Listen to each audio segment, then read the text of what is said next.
प्यारे दोस्तों नमस्ते। आज मैं आप सबको धर्मराज यम की कहानी सुनाने जा रही हूँ। प्राचीन काल में एक बुढ़िया अपने बेटे और बहू के साथ रहती थी।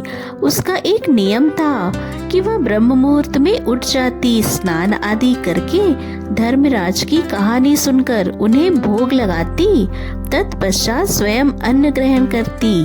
एक बार किसी संबंधी की मृत्यु हो गई। उसे उनके घर शोक में जाना पड़ा। उसे वहाँ 6-7 दिन लगने वाले थे। उसे चिंता हुई कि उसके जाने के बाद धर्मराज की कहानी कौन सुनेगा और भोग कौन लगाएगा। उसे चिंतित देखकर बेटे ने कहा, माँ तुम परेशान मत हो, तुम्हारी बहू तुम्हारी अनुपस्थिति में यह काम करेगी।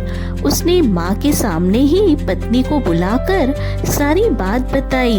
पत्नी समझदार थी, उसने भी कहा, आप चिंता ना करें, मैं नियम से धर्मराज की कहानी सुनकर भोग लगा दूंगी।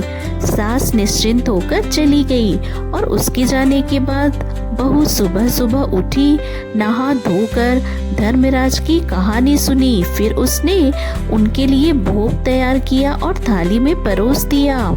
धर्मराज से भोग ग्रहण करने की प्रार्थना की ताकि वह भी भोजन कर ले।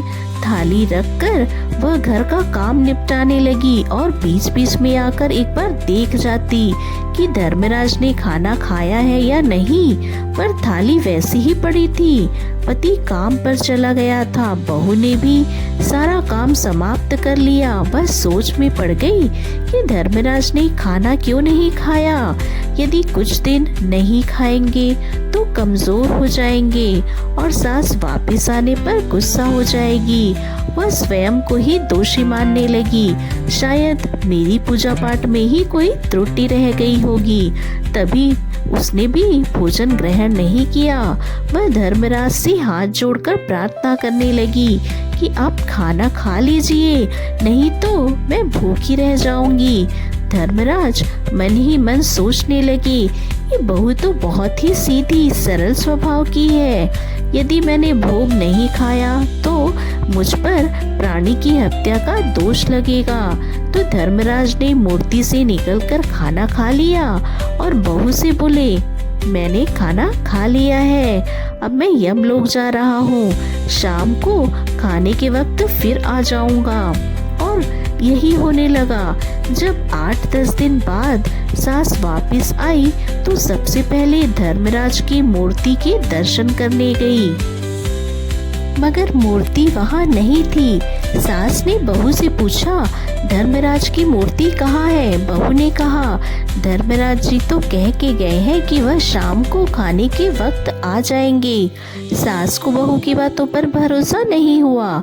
उसने उसे डांटते हुए कहा, तूने धर्मराज की मूर्ति को कहीं फेंक दिया है और मेरे सामने बहाने बना रही है। दिन भर उसे डांटती रही और शाम को जब बेटा घर आया तो बहू की शिकायत करते हुए कहा कि तेरी पत्नी ने धर्मराज को कहीं फेंक दिया है। तुमने ही जिम्मेदारी ली थी कि तेरी पत्नी नियम पूर्वक सारे काम करेगी। अब तू ही बता, तेरी पत्नी ने मूर्ति के साथ क्या किया है? पत्नी से पूछा तो उसने वही बताया जो सासू माँ को बताया था।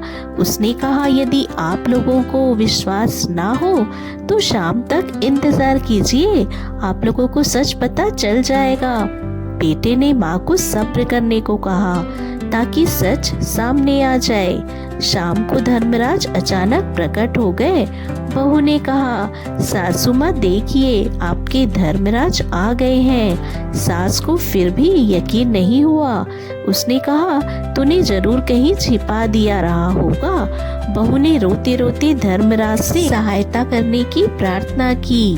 धर्मराज ने प्रकट होकर सासू माँ को दर्शन दिए। तब सासू माँ बोली, मैंने सारा जीवन आपकी कथा सुनी, आपको भोग लगाया, पर आपने इससे पहले कभी मुझे दर्शन नहीं दिए। धर्मराज बोले, तूने मुझे केवल एक मूर्ति समझकर भोग लगाया था, पर इसने मुझे साक्षात समझा। सासू माँ की आंखें खुल गई। उन्होंने हाथ जोड़कर क्षमा मांगी। हे धर्मराज, आप जैसे बहू पर प्रसन्न हुए वैसे ही सब पर प्रसन्न होना। दोस्तों, आपको कहानी कैसी लगी? ऐसी और कहानियाँ सुनने के लिए लाइक और शेयर अवश्य करें। धन्यवाद।